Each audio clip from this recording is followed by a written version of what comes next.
Okay, अब एक एक चीज ध्यान से देखना। सबसे पहला आया what is meant by statement the resistance of a conductor is 1 ohm. Actual में किसकी डेफिनेशन पूछ रहा था? जब 1 ओम की डिफाइन 1 1 ओम, ओम। ये उसकी डेफिनेशन पूछ रहा था। और डिफाइन 1 ओम का मतलब है, पहले हमें ये लिखना पड़ेगा कि वो क्या होता है, V equals to I R. Ohm's law ये होता है, हमें पता है आर यही रहेगा, आई मल्टीप्लाई में इधर जाएगा तो बचेगा डिवाइड में, तो V अपॉन में आई। हमें बोल रहा है रेजिस्टेंस 1 ओम कब होगा? जब रेजिस्टेंस 1 ओम तब होगा जब वोल्टेज भी 1 वोल्ट होगी और करंट भी 1 एम्पियर होगा। और इसकी स्टेटमेंट मैंने लिखवाई हुई है, ठीक है? तो हम सब बाकी स्टेटमेंट लिखेंगे डिफाइन 1 ओम वाली, फिर उसके बाद ये सब करेंगे। बिना स्टेटमेंट के नहीं होगा, मैंने 2 लाइन लिखी। नेक्स्ट आता है डिफाइन इलेक्ट्रिक पावर। पावर की डेफिनेशन, पावर की पूरी डेफिनेशन लिखोगे सबसे पहले। दूसरा एक्सप्रेशन, तो मुश्किल वाले काम मैं करवा देता हूँ। इलेक्ट्रिक पावर का वो करना है, तो power equals to P equals to V into I. सबको पता है? हाँ। पावर का फॉर्मूला होता है वोल्टेज इंटू करंट। अब हमें एक चीज देखनी है कि T इक्वल्स टू VI के साथ एक और बनता है, ओम्स लॉ लगाओगे अकॉर्डिंग टू वो ओम्स लॉ, या पूरा ही लिखता हूँ, चलो होता है कभी कभी। ओम्स लॉ क्या पढ़ेंगे? V इक्वल्स टू क्या होता है? I R. तो यहाँ पे V की जगह आ जाएगा आई आर, और पहले से यहाँ पे क्या है, एक आई। तो आई कितनी बार हो जाएगा? 2 बार हो जाएगा, तो आई स्क्वायर आर। तो पावर का एक ये भी हो जाएगा। ऐसे करके एक और भी बन सकता है। यहाँ पे पहले मैंने V की वैल्यू डाली है, अब मैं वैल्यू डालूंगा आई की वैल्यू कैसे निकलेगी? आई बराबर V अपॉन में आर। तो पावर इक्वल्स टू V आई, जो नॉर्मल फॉर्मूला है उसमें V तो ऐसी रहा, आई की जगह क्या आ जाएगा? V अपॉन में आर। V कितनी बार हो जाएगा? V स्क्वायर अपॉन में आर। ये हो जाएगा हमारा पावर का तीसरा फॉर्मूला। ये एक्सप्रेशन निकाल दिए मैंने, ताकि ये ज्यादा नंबर में है तो जस्टिफाई हो जाए आंसर, क्योंकि एक डेफिनेशन और एक फॉर्मूला लिख के हमारा कोई काम तो बनने वाला नहीं था, हमें एक्सप्रेशंस निकाल के दिखाने पड़े थे। डन? वरना ये 1 नंबर या 2 नंबर में हो तो सिर्फ डेफिनेशन लिखो और फॉर्मूला लिखो, काम खत्म सिर्फ। नेक्स्ट आता है, वैसे हमसे यही पूछा था कि इलेक्ट्रिक पावर, पोटेंशियल डिफरेंस और resistance. Electric power, potential difference और मतलब ये पूछ रहा था हमसे फॉर्मूला। अगर हम ये लिख के आते तो काम नहीं बनता, ये लिख के आते तो भी नहीं बनता।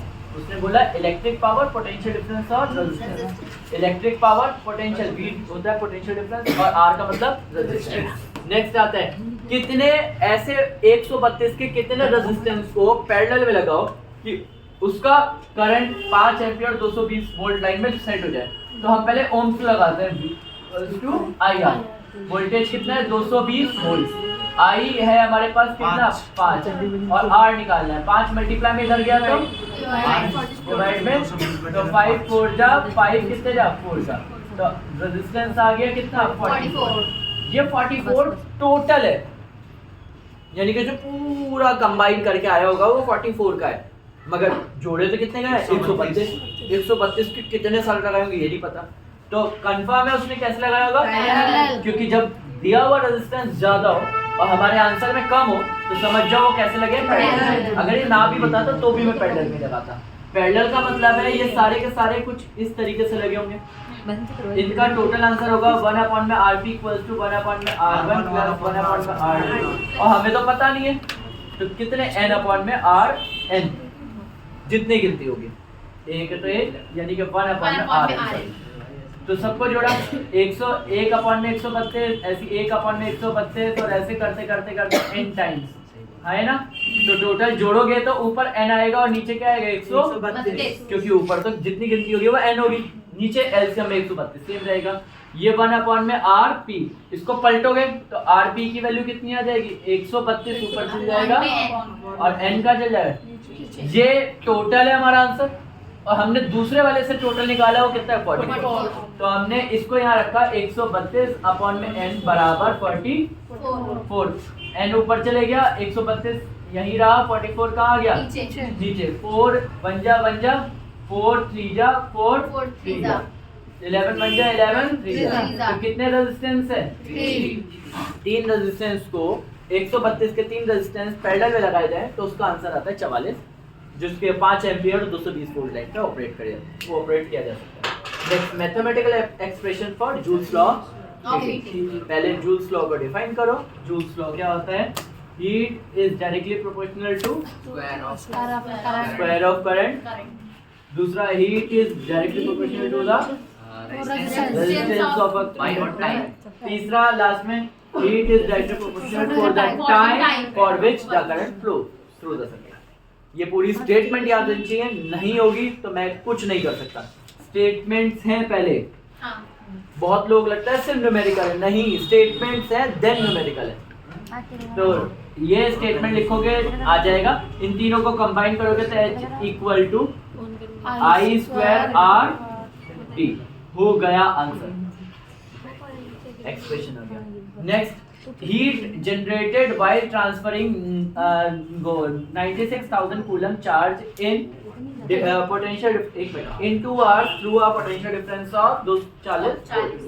अब आपको क्या बोला है? हीट बोलिए। चलो यहाँ पे शायद हमें कूलम दिया है, चार्ज दिया है और टाइम दिया है।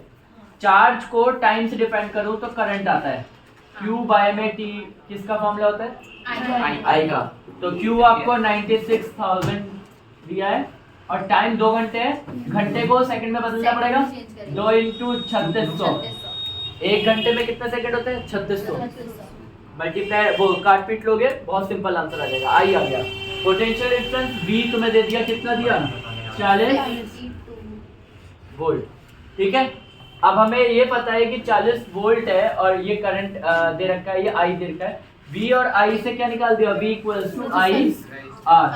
R निकालने के लिए क्या करा? V अपॉन में I। इसको और इसको क्या कर दोगे? इसमें पुट कर दोगे, क्या निकल जाएगा बच्चों? R को इसमें डालोगे, I जो तुमने अभी निकाला है उसको इसमें डालोगे बच्चों, और इसमें 2 घंटे लगाए गए तो 2 घंटे को लगाओगे, हमारे पास क्या आ जाएगी? ये है लिमिट।